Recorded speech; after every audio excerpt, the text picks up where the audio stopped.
두 번째 시간 들어갑니다.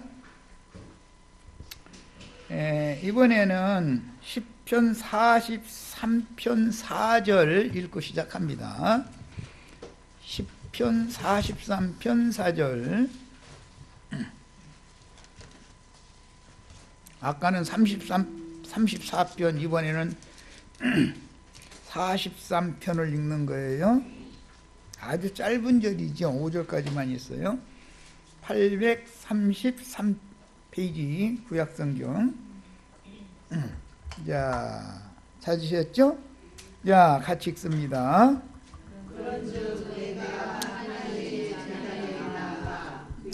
나의 큰 기쁨의 하나님께 이르리다. 여기 나의 큰 기쁨이라고 번역을 했는데 지난번 번역이 훨씬 잘 된 거예요. 극락의 하나님, 극치의 기쁨이신 하나님이라는 말이야. 내가 하나님의 지단에 나아가다의 극락의 하나님께 이르리이다. 하나님이여, 나의 하나님이여, 내가 수금으로 주를 찬양하리이다. 내 영혼아, 네가 어찌하여 낙심하며 어찌하여 내 속에서 불안해하는가. 너는 하나님께 소망을 두라. 그가 나타나 도우심으로 말미암아 내 하나님을 여전히 찬송하리로다. 우리 형제 자매님들 삶이 어떤 여러 가지 우여곡절들이 와도 불안해할 필요가 없는 것은 그걸 통해서 오히려 극락의 하나님께 나아가게 해주시니까 지금 이걸 노래하고 있는 거예요. 자, 여기 보면 극락의 하나님, 큰 기쁨의 하나님이라고 이번에는 번역했는데, 자, 아담 세계 안에 있으면 큰 기쁨이 있어요, 없어요? 입으로만 없다고 하는 게 아니겠죠? 자식 혼인잔치에도 염려근심이 따르죠. 잔치인데, 큰 잔치를 하는데 그런데도 염려근심이 따르죠. 항상 주 안에서 기뻐하라. 주 안에서 평안, 주 안에서 안식, 주 안에서 만족, 주 안에서 기쁨이에요. 항상 아담 안에서는 그런 게 없는 거예요. 자, 이런 이제 성경 의도를 잘 아셔야 돼. 구약 시대를 살다가 앞서가신 믿음의 증인들은 그리스도의 그 부활에 참여하여 그 부활, 그리스도의 그 부활, 이것은 바울 사도가 그토록 사모하던 부활인데 이걸 첫째 부활이다 그러는데 가장 좋은 부활이라는 뜻이에요. 자, 빌립보서 3장 10절 찾아서 읽겠습니다. 빌립보서 3장 10절. 바울 사도는 어떤 부활을 그렇게 고대했는지를 찾아보는 거예요. 신약성경 320면에 있어요. 신약성경 320면.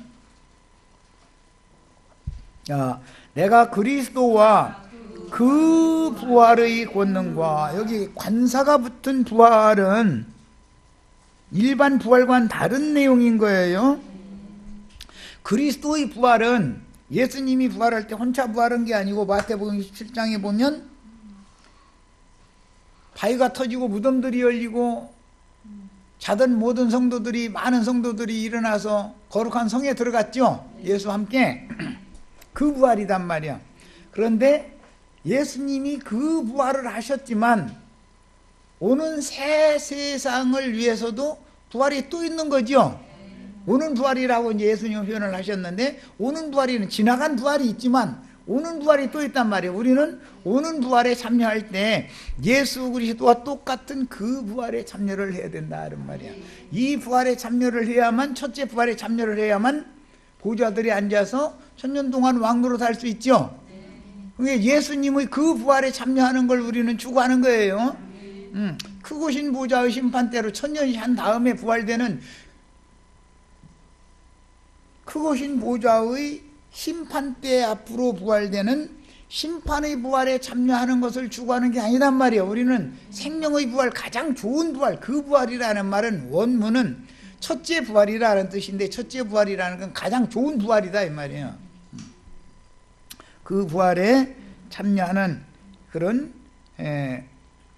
천사와 동등이 된 영의 몸을 입고 그리스도와 함께 영광 중에 나타나서, 누가복음 17장 30절 읽겠습니다. 임하시는 주님이 있고 나타나시는 주님이 있죠. 지금 현재 우리는 육을 입고 이 땅에 있기 때문에 임하시는 주님을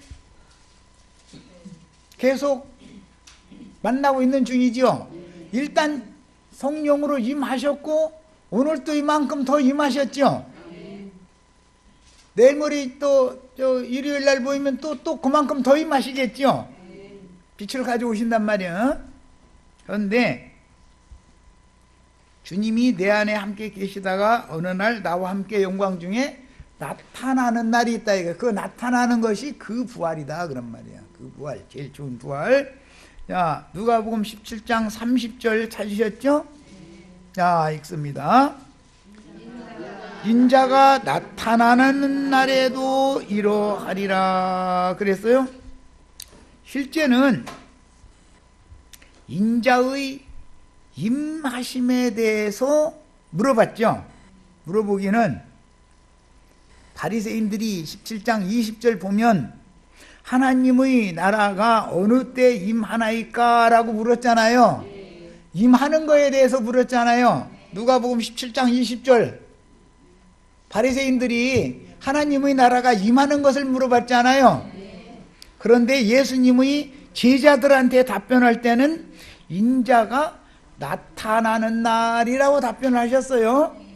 임하시는 것과 나타나는 건 다르죠. 오늘 우리 형제 자매님들 속에 임해 계시어야 형제 자매님들이 주와 함께 오는 세상의 영광 중에 나타날 수가 있겠죠. 주님이 나타날 때 나도 같이 나타나야 된다 이 말이에요. 영광 중에. 골로새서 3장으로 이제 가겠습니다. 현재 임하셨고 임하시는 중인 그분이 오는 부활의 때에는 형제 자매님들과 함께 영광 중에 나타날 거단 말이야. 내가 지금 하는 말 이해하셨어요? 이걸 구속의 양면이다 그러는데, 지난 죄들의 사면을 받는, 복음이 믿어진 사람에게 지난 죄들의 사면을 받는 구속을 받은 성도들은 몸의 구속을 기다리는 중이지요. 몸의 구속이 이루어지는 날까지 우리가 지금 성령으로 인침을 받는 중이지요. 내가 지금 주의 성령으로 형제 자매님들의 이마에 어린 양의 새 이름을 지금 인치느라고 새겨놓느라고 이렇게 그냥 힘드는 거예요. 그런데 지우고 하려니까 좀 이게 시간은 빨리빨리 내 맘대로는 안 되지만 그래도 좀 천천히라도 해야지. 어떻게 이걸 사명이니 해야지. 나도 답답해. 빨리빨리 막 해버리고 싶고. 그런데 그렇게 하면 더 혼란스럽고 모르겠다고 그러니 차근차근 해야지. 뭐 성경 다 찾아줘 가면서 할 수 없는 거지 뭐.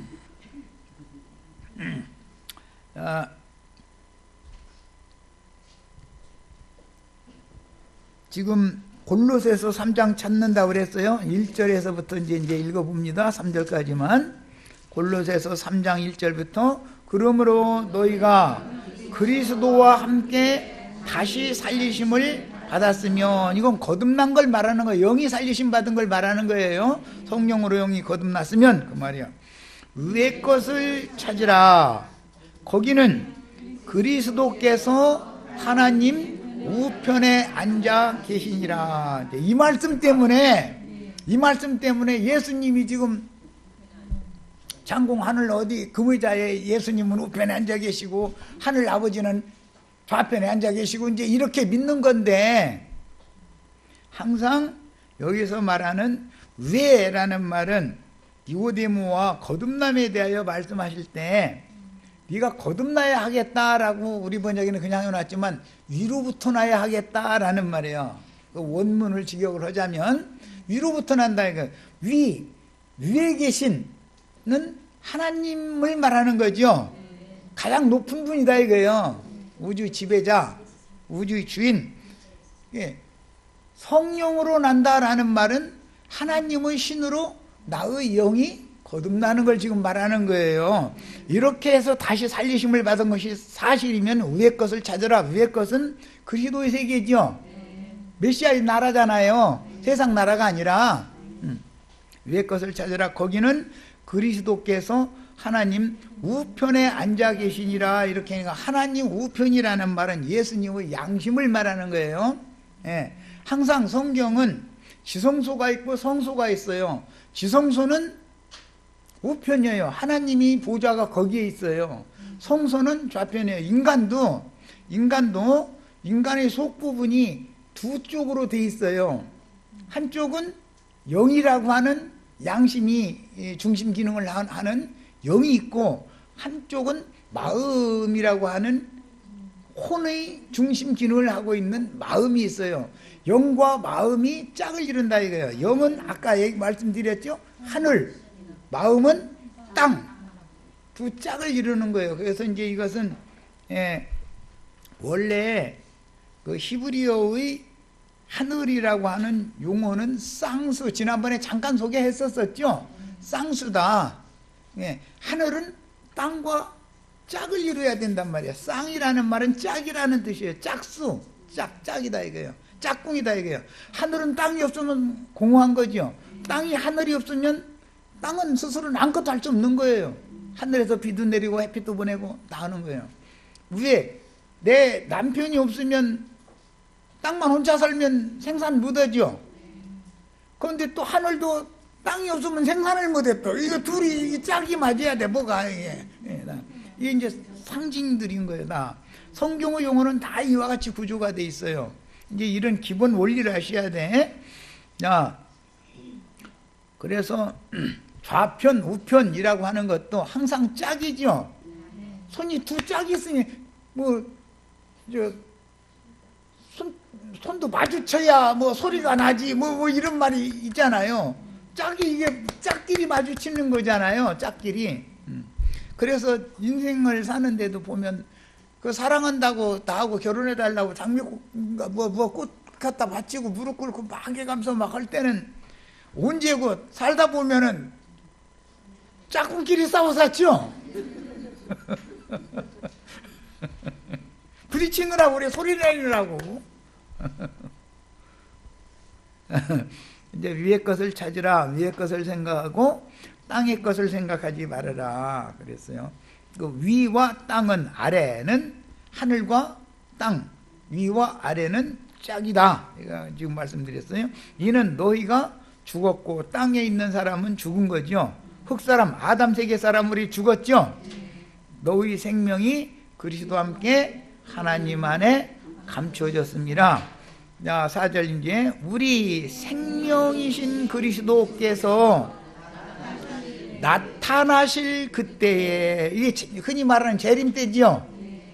내 안에 임해 계셔야 주와 함께 내가 나타날 거 아니에요. 오는 세상의 영광 중에.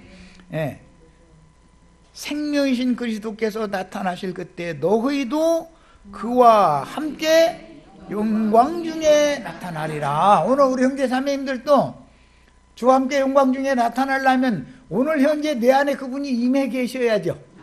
그래야 나를 통해서 나와 함께 주님 영광 중에 나타날 수 있죠. 이것이 재림 진리다 이게.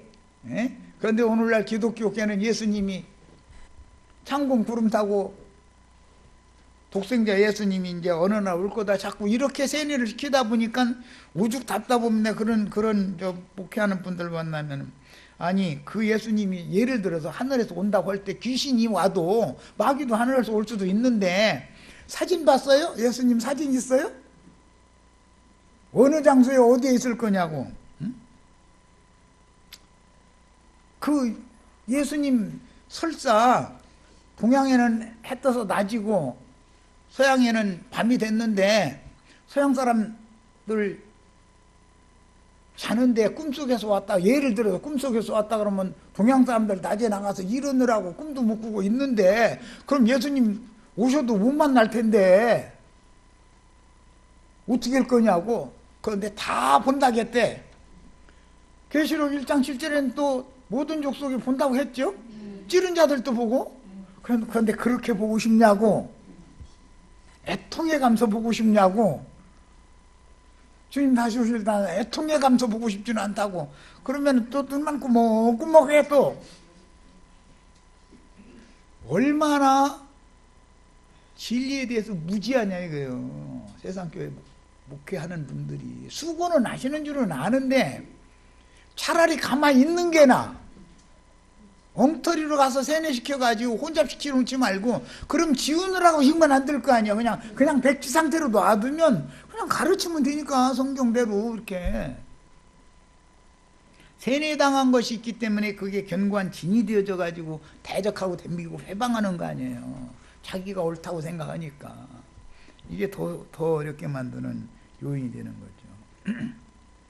자, 아브라함의 믿음의 후사들을 위해서 하늘에 준비해 주신 하늘의 한 성에 데려감을 받고, 영광 중에 나타나야 데려감을 받을 수 있죠.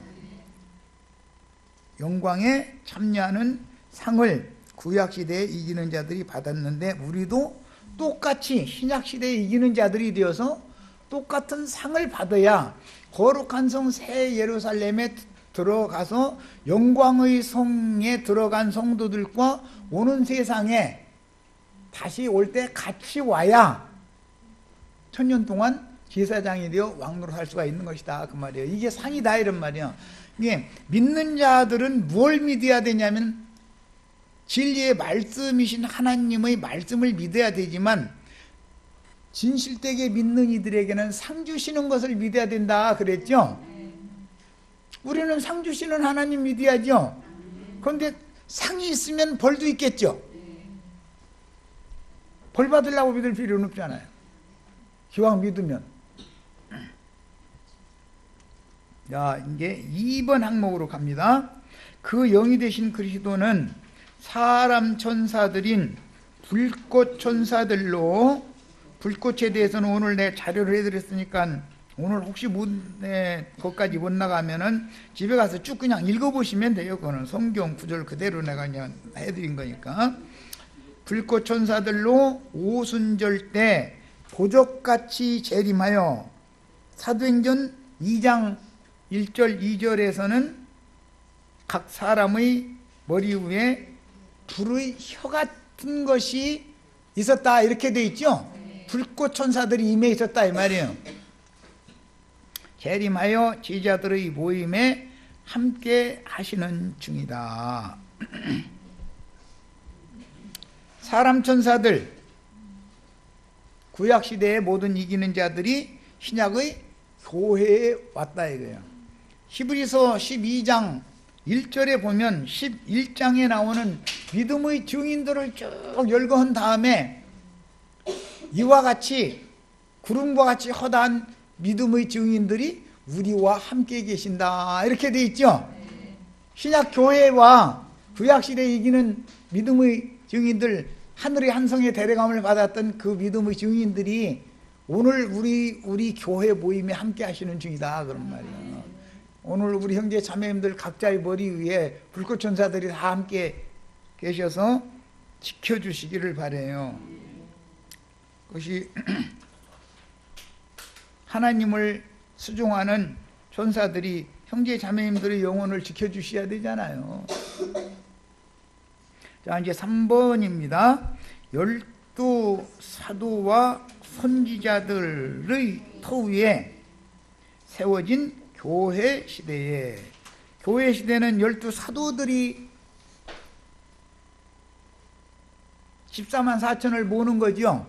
12 사도들이 그루터기가 되어가지고 전도를 하잖아요. 120명의 그루터기가 확대되었을 때는 8,000명이 됐죠. 5천 3천에서 시온산에 올라간 14만 4천과 인마준, 오는 새 세상에서는 인마준 12지파에게 맡겨진 그 천년 차기까지의 기간에 맡겨지는 14만 4천, 셀 수 없이 많은 흰옷을 입은 무리, 곧 마곡 땅의 만국 백성들. 신약시대 우리는 그냥 이방 나라, 땅끝까지 열국과 무리와 백성들, 이방 나라라고 그러죠. 그런데 오는 천년기의 왕국에서는 마곡 백성들이라고 표현을 했어요. 왼편 염소무리들은 마곡 백성들이에요. 자, 그래서 교회 시대를 종교를 하는 것은 흔히 말하는 아마겟돈 전쟁이라는 전쟁을 통해서 교회 시대 한 시대가 종결되는 거죠. 그런데 천년 왕국이 종결되려면 곡과 마곡의 전쟁을 한다 이렇게 돼 있죠. 성경을 읽을 때는 그런 경륜을 아셔야 돼. 교회 시대를 종결하는 전쟁은 무슨 전쟁이라고요? 아마겟돈 전쟁이라고 그랬어요. 그러나 천년 왕국을 종결하는 전쟁은 곡과 마곡의 전쟁이라고 이렇게 표현을 해놨어요. 엊그제 내가 잠깐 극한 북방 땅 메섹과 로스와 극한 북방의 곡과 마곡, 우리 에스겔 37장 38장에 나오는 예언이 계시록 20장 천년이 찬 다음에 하나님의 성을 두르고 곡과 마곡의 전쟁을 일으키는데, 그때 무저갱에서 올라온 짐승들의 군대인 곡과 마곡 군대들에게 죽임을 당한 영혼들이 바다의 모래와 같이 많다 그랬어요. 이런 성경이 말하고자 하는 의도를 1차적으로는 이해를 하고 계셔야 돼. 교회 시대에도 무저갱에서 짐승들이 올라와 가지고 해가 오르는 동방 빛의 세계에서 주와 함께 유브라데를 마른 땅으로 건너오는 왕들이 있죠. 그들과 원수의 땅의 왕족들이 어디로 모인다겠어요? 아마겟돈으로 모여서 거기서 대전을 치르면 교회 시대가 종결된단 말이야. 그런데 천년이 차도 또 무저갱에서 악한 자 마귀가 올라오죠. 미혹의 영이 올라와요. 올라와 가지고 한 시대를 종결하느라고 그러는 거예요. 항상 그 짐승의 때다. 항상 한 시대를 종결할 때는 짐승의 때라는 게 큰 환란의 때가 오는 거다란 말이에요. 그렇게 해가지고 전쟁이 지나가게 돼 있어요. 자, 이제 이건 기본 개념을 알고 계셔야 돼. 자, 계시록 20장 7절로 10절을 찾아서 보겠습니다. 계시록 20장 찾습니다. 계시록 20장은 천년기의 왕국 기간을 설명하는 게 계시록 20장 얘기죠. 20장 7절부터 10절까지 봅니다. 천년이 참해 사탄이 옥에서 놓여. 이 옥이라는 것은 무저갱을 말하는 거예요. 옥에서 놓여 나와서 땅의 사방 백성, 땅의 백성들이 누구냐? 곡과 마곡이다 이거야. 예수님 마태복음 25장의 예언에서는 왼편 염소들이죠. 왼편 염소들. 지금 현세에서 불신자들은, 세상 사람들은 이방 불신자들인 이방 족속들이죠. 땅의 사방 백성들이잖아요. 그래서 천지사방 모든 민족 땅끝까지 나가서 전도를 해라. 땅의 사람들한테 전도를 하러 지지자들이 보냄을 받았잖아요. 그런데 천년왕국에서도 땅의 백성들이, 땅의 사방 백성들이 천년 동안 또 살아남아서 인류가 번성을 하는데, 전도자들 인마진 이스라엘 12지파를 이제 거기서 또 전도자로 내보내서 사역을 하게 한다 그 말이에요. 매 세대마다 사역을 하는 거죠. 자, 그런데 천년왕국에서는 땅의 사방 백성들이 곧 곡과 마곡이다 이렇게 해놨어요. 이 번역은 에스겔 37장 38장에서 인용하는 말이에요. 그건 로스와 메섹 극한 북방 땅이다 그랬어요. 이제 지난번에 내가 그래서 잠깐 현대의 교회 시대의 종결기에는 종주국이 세계를 지배하는 나라가 미국이죠. 그런데 천년왕국의 그때 당시 전 세계를 호령하고 지배하는 나라는 러시아다. 극한 북방 땅인 러시아다. 그 잠깐 소개를 해드렸었어요. 미혹하고 부와 싸움을 붙이리니 그 수가 바다의 모래 같으리라. 그들이 지면에 널리 퍼져, 곡과 마곡 군대가 지면에 널리 퍼져 성도들의 진과 사랑하시는 성을 두름에 하늘에서 불이 내려와 그들을 태워버리고, 그때 당시도 증인들이, 최후의 증인들이 있다는 거죠. 교회 시대의 마지막 한 일의 전반부에도 그 증인들이 하늘에서 불을 내려오게 해서 원수들을 다 살라 태워서 죽이잖아요. 천년왕국의 끝에도 똑같은 일이 있다 그 말이에요. 그러니까 오늘 우리는 지금 교회 시대를 종결하기 위해서 하늘에서 불 내려오게 해가지고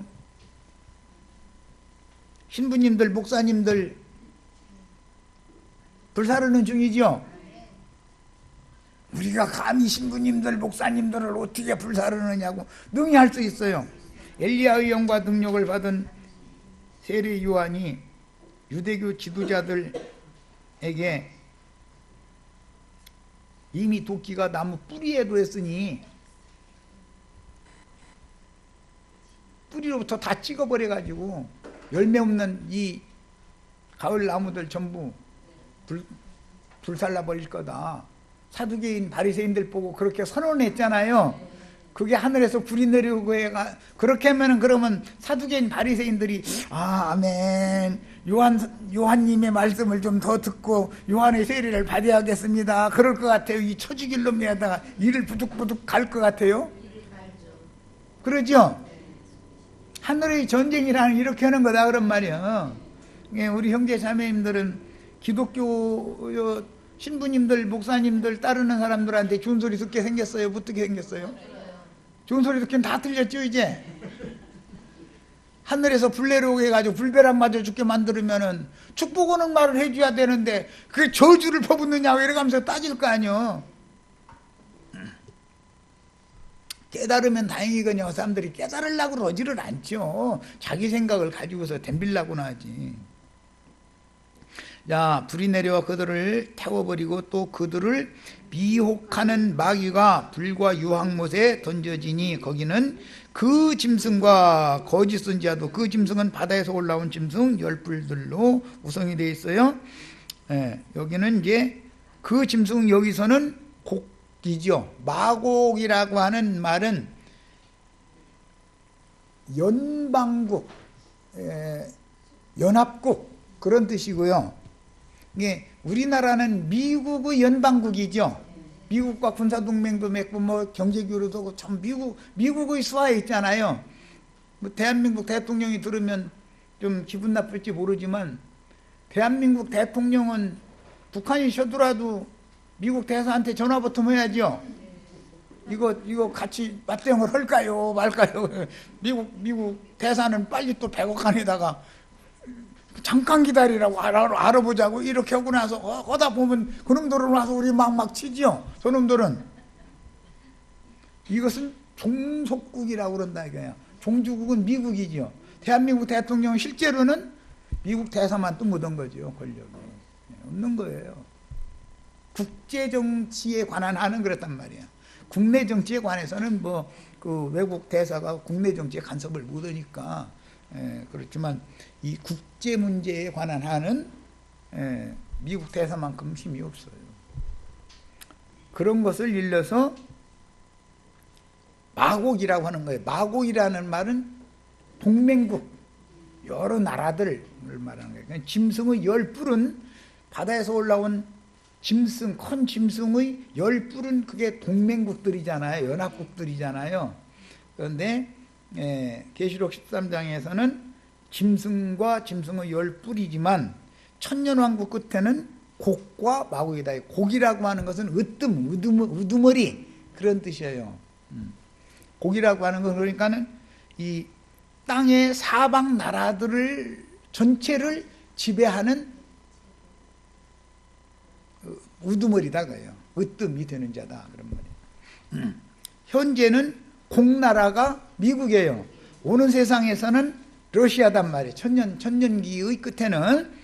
자, 이제 이런 것이 이미 성경에 다 예언이 되어 있는 거예요. 자, 이제 기본 개념은 이제 이 정도로 하고, 자료 말씀으로 다시 돌아갑니다. 21장 24절 말씀, 계시록 21장 24절 말씀, 거기 보면은 만국이라는 말이 나오죠. 천년왕국 기간에도 만국이 있다 이거예요. 천년왕국의 만국은 뭐라고 한다고요? 마곡이라고 한다. 마곡. 그 만국의 으뜸은 뭐라고 본다고요? 곡이라고 불러요. 이방인일 때 교회 시대의 전 기간 동안은 이방나라라고 그러죠. 바다의 짐승나라들이란 말이에요. 세상의 짐승나라들이다 이거예요.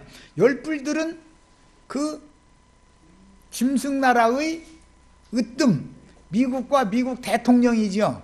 항상 바다에서 어떤 짐승이 올라온다. 다니엘 7장에 이제 보면은 네 짐승 올라오는 얘기 나오죠. 큰 바다에 대풍이 몰려불더니 네 짐승이 나오는 얘기 나왔죠.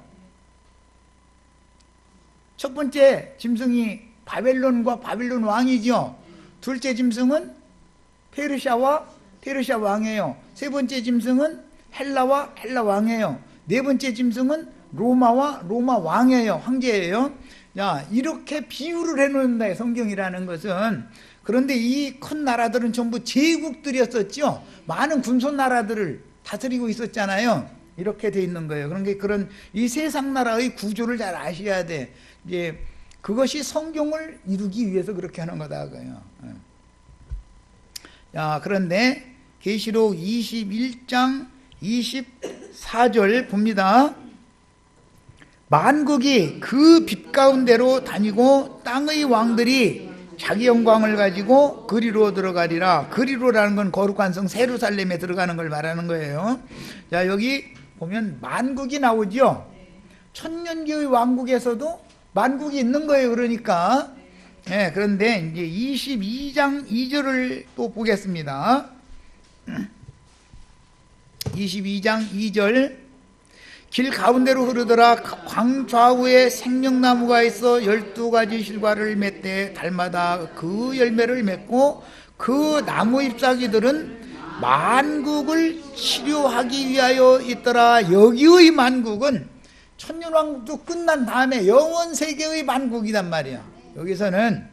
그래서 현세에도 만국이 있죠.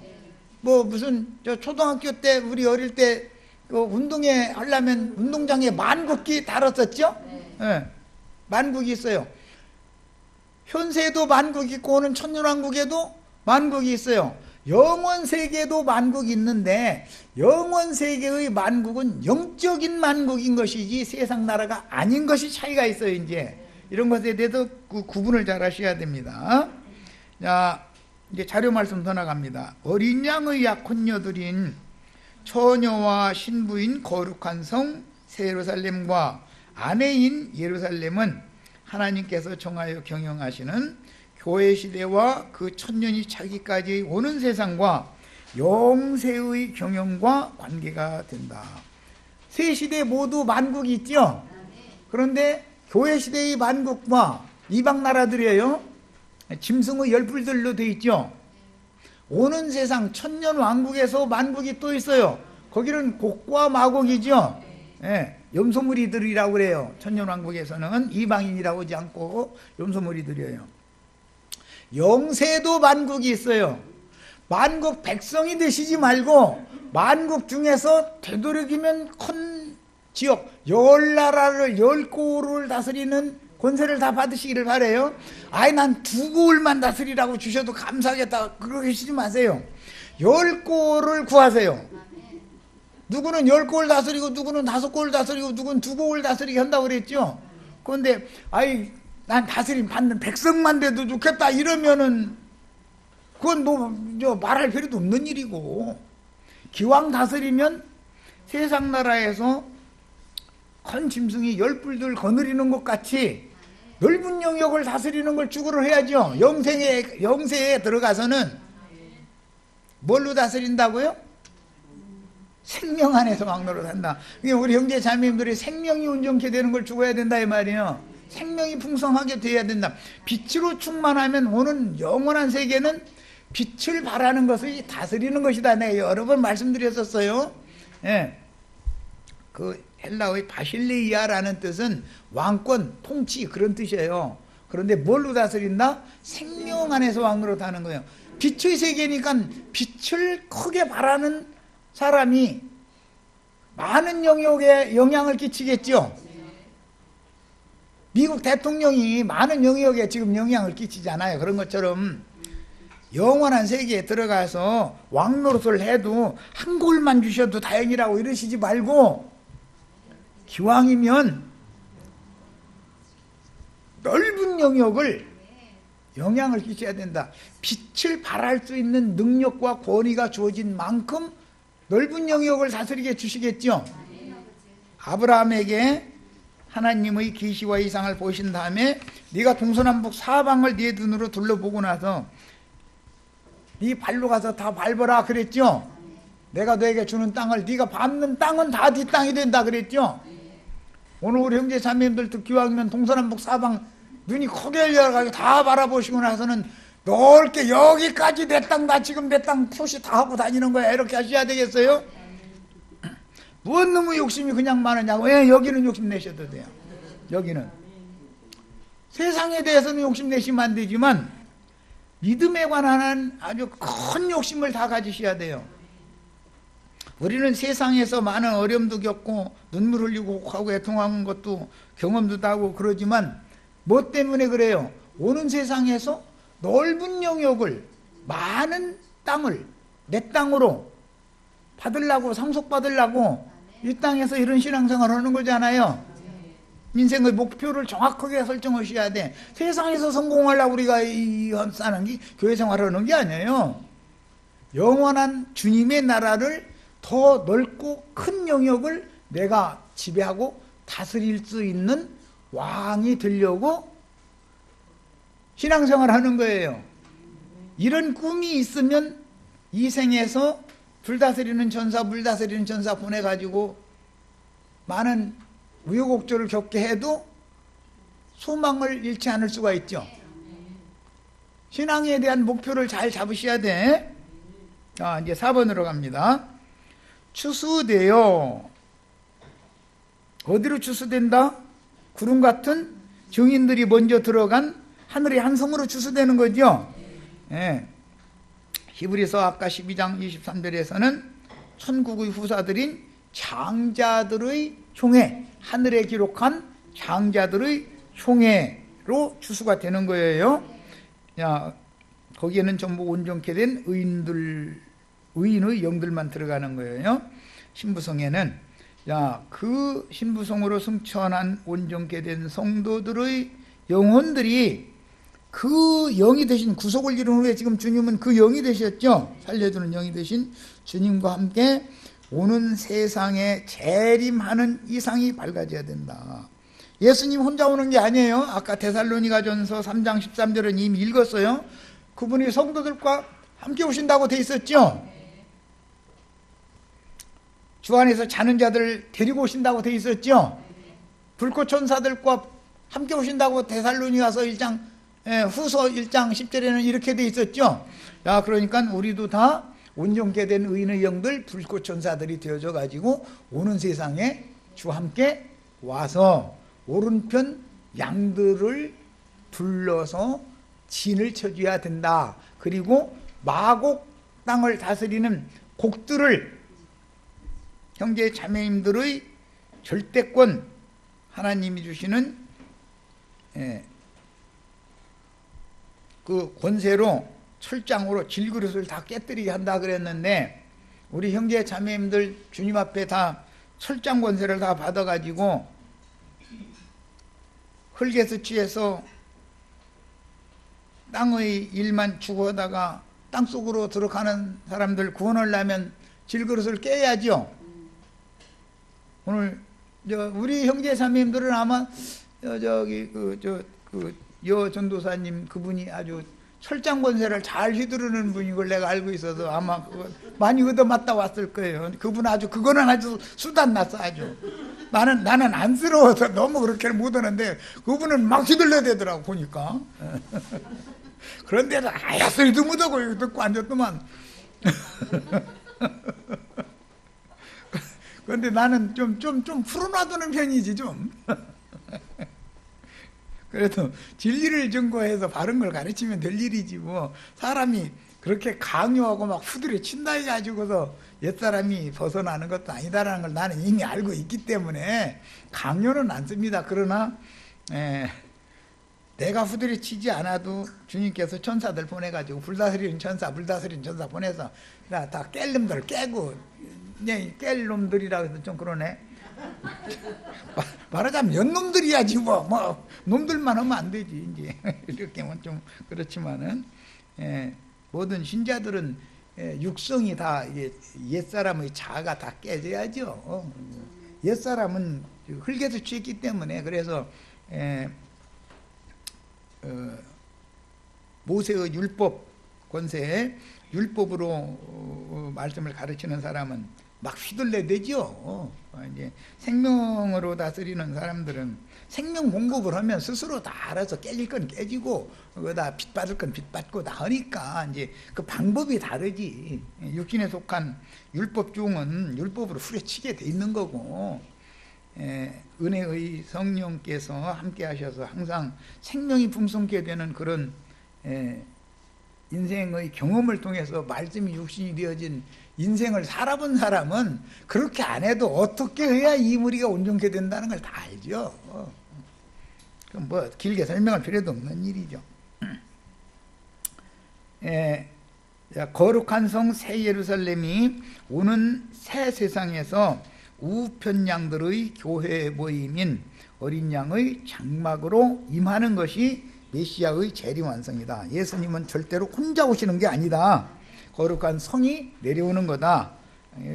여러 번을 지금 말씀드렸어요. 재림 완성 이전에는 반드시 곡식 추수 종결이 선행되어 구름과 같이 허다한 믿음의 증인들인 큰 음력교계에서 주의 백성들은 내 백성 거기서 나오라라는 나팔을 불게 마련이죠. 주의 증인들은 지팡이 같은 갈대로 성전 마당만 밟고 다니는 자들과 성전 안에 들어가서 제사하는 자들을 분별하는 청량을 한다는 거잖아요. 그것은 주의 백성들은 마당만 밟고 돌아가고 한 종교 생활을 하는 세상교계 기독교계에서 주님의 백성들을 불러내는 거잖아요. 그러면 세상교회 신부님들이나 목사님들한테 좋은 소리 듣기는 다 들린 거 아니에요. 벌써 이제 이런 사역을 하려면 왜 내 손님 뺏어가느냐고 생각을 하거든, 그 사람들이 생각에는. 그런데 주의 증인들은 그 사람들이 손님을 뺏어다가 주님이 것이 되게 하려고 중매하느라고 그런 것이지 자기 양 삼으려고 그러는 게 아닌데, 이런 이치를 백날 설명을 해도 이해가 안 되는 거예요. 형제 자매님들이 나도 한 형제 섬기면 되겠어요? 주님 섬겨야지. 그런데 세상 쪽에 목회하는 사람들은 자기 섬겨달라고 그러지, 주님은 뒷전이요. 항상 자기 섬겨달라고 그러지. 그러면서 목사님 섬기는 것이 주님을 섬기는 거라고 잃어버려 이제 아예. 아니 목사 섬기는 것이 주님 섬기는 거예요? 그 말이 되는 소리야 그게. 그런데도 아멘 이래. 뭐가 그래 아멘이요 그게. 그게 아멘이 됩니까?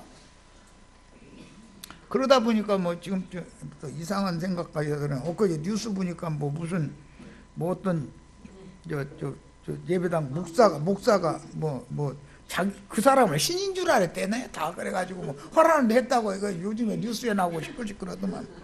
그러니 얼마나 신앙생활들이 허술하냐 이거예요. 그 사람들이 얼마나 사람들을 속여먹는 말재주와 세상 말로 용어면 많은 사람들이 그렇게까지 됐겠어요.